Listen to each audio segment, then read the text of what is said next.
1000 वर्ष मुगलों ने हमारे भारत पर शासन किया। संगठन के अभाव में कहीं न कहीं हम पीछे हो गए और जिस संगठन की शक्ति से हम डिफेंसिव होकर अपने भारत के सम्मान और भारत का स्वाभिमान जागृत कर सके। ऐसे कोई 3.5 करोड़ भारतवासी हिंदू समाज विश्व के 160 देशों में रहता है। हमारी भारत माता के लालों ने बलिदान देकर के भारत को स्वाधीन करवाया। सेना में भर्ती होकर सीमाओं की रक्षा में लगे हैं। वो बॉर्डर वॉरियर्स हैं, हम सोशल वॉरियर्स हैं। बड़ी मुश्किल से होती है ख्वाबों की ताबीर, हर रोज तो ताजमहल बना नहीं करते। नमस्कार दोस्तों, मैं करमवीर तुषार एक बार फिर हाजिर हूँ एक नई अपडेट के साथ और एक ऐसी शख्सियत के साथ जिसका जिक्र आते ही पूरे प्रांत भर में एक सनसनी सी आ जाती है। जो कार्यकर्ता या जो उनके समर्थक हैं या फिर जो लोग उनसे लगाव रखते हैं वो अपने आप में उन्हें बहुत बड़ा मान और सम्मान देते हैं। एक ऐसी शख्सियत के साथ आज मैं आपसे रूबरू कराने वाला हूं जो हमारा परिवार के संस्थापक के तौर पर कार्य कर रहे हैं। सुरेंद्र जी, आपका स्वागत है। नमस्कार। सुरेंद्र जी, मैं जानना चाहूँगा, हमारा परिवार एक बहुत बड़े स्तर पर कह सकते हैं, क्योंकि जब हम सुनते थे देखते थे इश्तिहारों में, आज वो परिवार वो कुनबा बहुत बड़ा हो चला है। क्या कारण मानते, कब इसकी स्थापना हुई, थोड़ा विस्तार से बताएं। हमारा परिवार स्वदेशी जागरण मंच संगठन का एक आयाम है। 17 सितंबर 2017 को हरियाणा से लगे हुए दिल्ली से लगे हुए हरियाणा के बहादुरगढ़ क्षेत्र में हमने पहली एक मीटिंग की थी जिसमें मात्र 9 लोग आए थे और आज हमारा परिवार का कार्य 20 प्रांतों में विस्तार ले चुका है। 33,000 के लगभग परिवार हमारे संपर्क में हैं।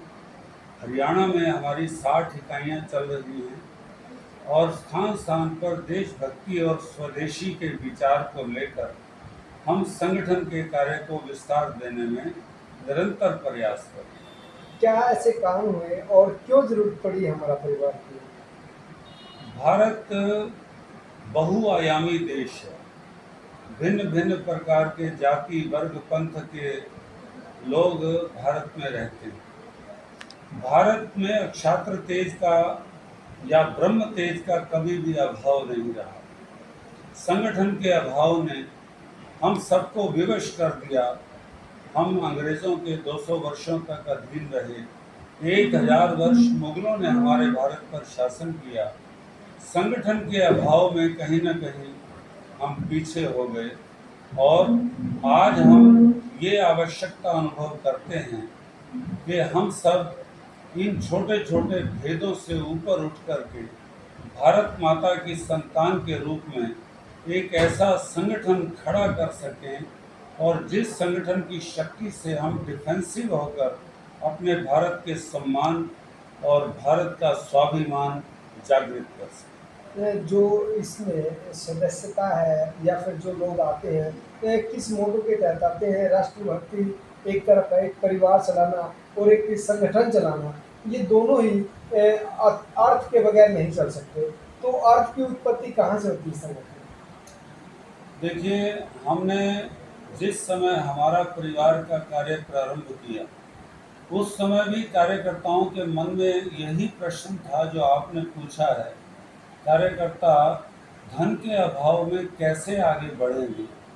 हमने अपने संगठन को 1 to 1, man to man, heart to heart, face to face ऐसे देशभक्ति के रंग में रंगे हुए व्यक्तियों को ढूंढ ढूंढ कर जोड़ा है, जिन्होंने अपनी चमड़ी और अपनी दमड़ी से इस संगठन को पल्लवित पोषित किया है। हमने कोई कोष नहीं, कोई कोषाध्यक्ष नहीं, कोई कैश नहीं, कोई कैशियर नहीं। हमने लोगों को जोड़ने का मैन मेकिंग इंडस्ट्री चला करके कार्य विस्तार किया है। आज वही लोग संगठन को जब भी अर्थ की आवश्यकता होती है तो वो कहीं ना कहीं ऐसे व्यक्तियों को ढूंढ करके देते हैं जो इन काइंड कंट्रीब्यूशन करते हैं। हमारी बैठकें परिवारों में होती हैं। परिवारों में मातृशक्तियों के हाथ का बना हुआ भोजन बैठकों में कार्यकर्ताओं को परोसा जाता है। कार्यक्रमों में स्पॉन्सर ढूंढे जाते हैं। कैश एकत्र नहीं किया जाता है, कोई भी डोनेशन नहीं लिया जाता है, कोई मेंबरशिप नाम की कोई रसीद नहीं काटी जाती। जो बीज आपने अंकुरित किया, तो जैसा हमें जानकारी है वो आज एक पौधे से वृक्ष बनने की कगार पर है। और बता जा रहा कि विदेशों में भी शाखाएं बननी शुरू हो गई हैं। तो इस प्रयास को कहाँ देखते हैं, और एक विचार उत्पन्न हुआ और विचार इतना विस्तृत हो जाएगा, क्या आपको ये जानकारी थी? ऐसा कभी सोचा नहीं था कि ये अपना कार्य इतना विस्तार ले लेगा, लेकिन हमने अपने संगठन को प्रारंभ करते समय ये अवश्य तय कर लिया था कि आज हमारे समाज में स्नेह को बहुत प्राथमिकता दी जाती है। हमने लोगों के दिलों पर शासन करने वाली पद्धति को अपनी कार्यशैली में स्थान दिया और एक एक व्यक्ति को प्रेम के आधार पर संगठन से जोड़ते हुए हमने ऐसे मोतियों को एकत्र करके स्वयं को धागे के रूप में प्रस्तुत करके माला बनाई। और आज यही कारण है कि हमारा कार्य 20 प्रांतों में 252 इकाइयों के माध्यम से ये विस्तार ले चुका है। और आपने विदेश का पूछा, तो भारत के लोग जिनको हम भारतवंशी कहते हैं और विदेशों में जो सेटल्ड हैं, ऐसे कोई 3.5 करोड़ भारतवासी हिंदू समाज विश्व के 160 देशों में रहता है। वहाँ भी हमने भारतवासियों को ढूंढा और उनसे यही आग्रह किया कि आप सांस्कृतिक दूत, कल्चरल एम्बेसडर बन करके अपने भारत की पहचान को उसी प्रकार विश्व के समक्ष प्रस्तुत करें जिस रूप में कभी विवेकानंद जी ने भारत की पहचान का परचम फहराया। आप पेशे से डॉक्टर भी रहे हैं, रोगी की नब्ज देखना आपको अच्छे से आता है। तो जो देशभक्ति से ओतप्रोत हैं, जो लोग दिशा भटक चुके हैं, उनको भी आप हमारा परिवार से जोड़ रहे हैं। तो वो नब्ज कौन सी पकड़ते हैं, वो कौन सी गोली देते हैं, अगर जिससे वो हमारा परिवार के लिए अटूट रिश्ता बन जाता है? रहीम जी का एक दोहा हमको बहुत प्रेरणा देता है। रहीमन इस संसार में सबसे मिलिए धाय, ना जाने किस रूप में नारायण मिल जाए।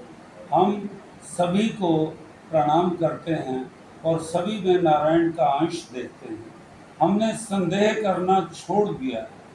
हमने ये सोचा है कि जिस प्रकार महात्मा बुद्ध ने अंगुलीमाल जैसे डाकू को भी अपने व्यवहार से बौद्ध भिक्षु बना दिया था, हम भी अपने ही भारत के हिंदू समाज में से चुने हुए मोतियों को कहीं न कहीं व्यक्ति निर्माण की कार्यशाला में तपा करके एक अच्छा कार्यकर्ता बनाएंगे और उन्हीं कार्यकर्ताओं के माध्यम से देश, समाज, धर्म, संस्कृति की रक्षा का एक कार्य अपने हाथ से कर पाएं, उसके लिए निरंतर प्रयत्नशील रहें।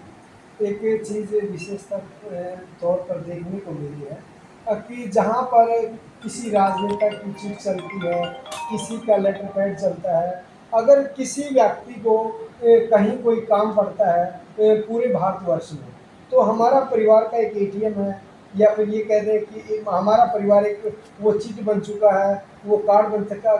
किसी भी प्रांत में जाइए, उसे स्वैप कर लीजिए, आपका काम निरंतर हो जाता है। ये क्या है? हम ये मानकर चलते हैं कि जब भारत पराधीन था तब हम सरकार के सहयोग के बिना भारत को स्वतंत्र कराने में सफल रहे। हमारी भारत माता के लालों ने बलिदान देकर के भारत को स्वाधीन करवाया। आज भी हम ये मान कर के चलते हैं कि सरकार वो होती है जो सड़क सड़क के चलती है। हमने अगर व्यक्ति निर्माण का कारखाना प्रारंभ किया है, 35,000 परिवारों को 20 प्रांतों में जोड़ा है, तो हमारे पास जो शक्ति है वो समाज की शक्ति है, सामाजिक शक्ति है। और हम जो भी कार्यकर्ताओं के दुख सुख या उनकी आवश्यकताएं होती हैं, अपने कार्यकर्ताओं के सामूहिक सहयोग से उसमें से समाधान ढूंढ करके देने का प्रयत्न करते हैं। सरकार अपने तरीके से काम करती है, हम समाज के लोगों के साथ मिलकर के अपनी शक्ति को विस्तार देते हुए कार्यकर्ताओं के दुख सुख को दूर करने का काम करते हैं। एक चीज़ मैंने जो विशेष तौर पर देखी है, युवाओं को साधने में आपका जो अभिवादन है, वो बड़ा कारगर साबित हो रहा है। तो युवाओं को क्या संदेश देना चाहेंगे जो संस्कृति से पाश्चात्य संस्कृति की तरफ जा रहे हैं, वो आपसी भाईचारे को जो भूल चुके हैं, तो युवाओं के लिए आपका क्या संदेश रहेगा? देखिए, किसी भी राष्ट्र का निर्माण सपनों के तानों बानों से नहीं, लहू और लोहे से बनता है। भारत की युवा शक्ति ने किसी भी कालखंड में जब भी भारत पर संकट आया तो अपने बलिदानों से भारत के कष्टों को दूर करके दिखाया। आज भी हमारे नौजवान सेना में भर्ती होकर सीमाओं की रक्षा में लगे हैं। वो बॉर्डर वॉरियर्स हैं, हम सोशल वॉरियर्स हैं। हम ये मानकर चलते हैं कि भारत को हमने माँ कहा है, तो एक पुत्र होने के नाते अपनी माँ के सम्मान और माँ के विश्व भर में पहुँचाए जा सकने वाले स्थान को हम कैसे अर्जित कर सकते हैं। हम निरंतर युवकों के और अनुभवी लोगों के सामूहिक सहयोग से ही अपने लक्ष्य को पा करके हम ये मानकर चलते हैं कि हम गिलहरी प्रयास कर रहे हैं, क्योंकि हम ही कर रहे हैं, हम ऐसा कभी नहीं कहते हैं, हम भी कर रहे हैं। राष्ट्र निर्माण में अनेक लोग, अनेक संगठन, अनेक संस्थाएं योगदान दे रही हैं।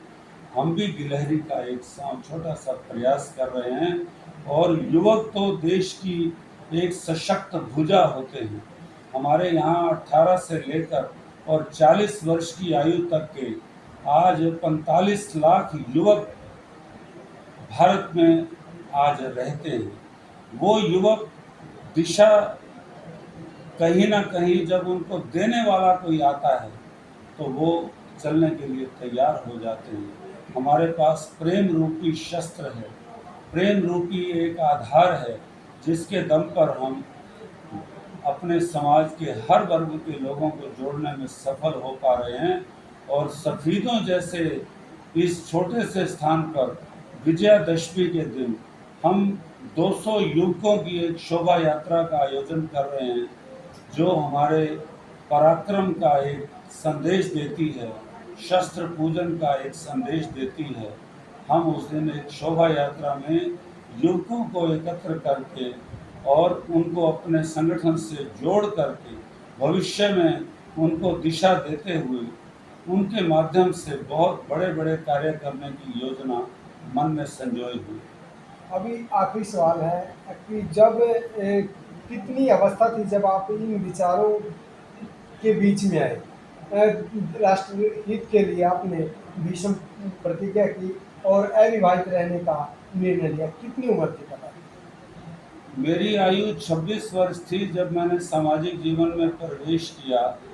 मैं संपादक के नाम पत्र लिखा करता था। मुझे प्रेरणा मिलती थी मेरे मित्रों से कि हमें समाचार पत्रों में संपादक के नाम लिखे जाने वाले पत्रों को पढ़ना भी और लिखना भी स्वभाव का अंग बनाना चाहिए।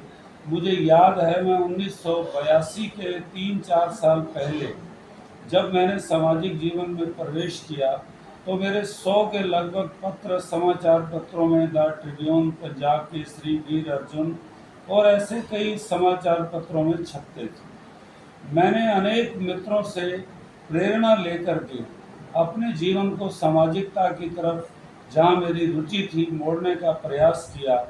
और उसी क्रम को मैंने अपने परिवार के विरोध के बावजूद भी, जब मैंने देखा कि ये राष्ट्र का एक पवित्र कार्य है, तो मैंने जिद पूर्वक परिवार वालों को भी मनाया। और मैं 1992 वर्ष में अपने घर को छोड़ करके और समाज के कार्य में मैं पूरी तरह से अपने आप को समर्पित करने के लिए तैयार हो पाया। आज मुझे लगभग 31 वर्ष हो गए हैं। मैं भिन्न भिन्न स्थानों पर संगठन की योजना से कार्य कर रहा हूँ। और मैं केवल मात्र कर नहीं रहा हूँ, जो करने वाले हैं उनको जोड़कर संगठन को विस्तार देने के काम में भी अपनी छोटी सी भूमिका का निर्वहन कर रहा है। हमसे बात करने के लिए बहुत बहुत धन्यवाद। बहुत बहुत आभार। ये थे सुरेंद्र जी, जो एक बीज के रूप में अंकुरित हुए और मात्र 26 वर्ष की आयु में उन्होंने एक भीष्म प्रतिज्ञा की कि मैं अपना सर्वस्व राष्ट्र को दूंगा। और किस तरीके का लगा आपको ये वार्ता, कमेंट बॉक्स में अपनी राय जरूर दर्ज करें।